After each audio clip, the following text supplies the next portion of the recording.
കോഴിക്കോട് മലാപ്പറമ്പിൽ വാഹനാപകടത്തിൽ യുവാവ് മരിച്ചു. കണ്ണൂർ സ്വദേശി പ്രഗിൽ ആണ് മരിച്ചത്. സ്കൂട്ടർ സൈൻ ബോർഡിൽ ഇടിച്ച് ഇന്നലെ രാത്രിയാണ് അപകടമുണ്ടായത്. സരീഷ് ചേരുന്നുണ്ട് വിവരങ്ങളുമായി. സരീഷ്, എങ്ങനെയാണ് ഈ അപകടമുണ്ടായത്? എന്താണ് വിശദാംശങ്ങൾ? രാത്രി 12:40 ഈ അപകടം സംഭവിക്കുന്നത്. കൊയിലാണ്ടി ഭാഗത്തു നിന്നും കോഴിക്കോടേക്ക് വരികയായിരുന്ന സ്കൂട്ടറിൽ, ഇലക്ട്രിക് സ്കൂട്ടറായിരുന്നു പ്രഗിൽ ഓടിച്ചിരുന്നത്. ആ വാഹനത്തിൽ പുറകിൽ മറ്റൊരു വാഹനം ഇടിക്കുന്നു.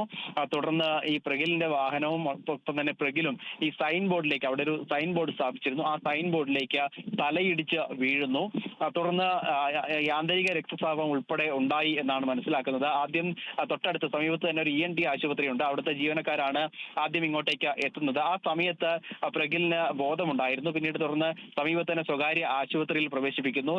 അത്യാസന്ന വിഭാഗത്തിൽ പ്രവേശിപ്പിച്ചതാണ്. ഇപ്പോൾ തുറന്നു നടത്തിയ പരിശോധനയിലാണ് ആന്തരിക രക്തസ്രാവം ഉൾപ്പെടെ ഉണ്ട് എന്ന് മനസ്സിലാക്കുന്നത്. തുടർന്ന് ചികിത്സ നൽകിയെങ്കിലും പുലർച്ചെയോടെ മരണം സ്ഥിരീകരിക്കുകയായിരുന്നു.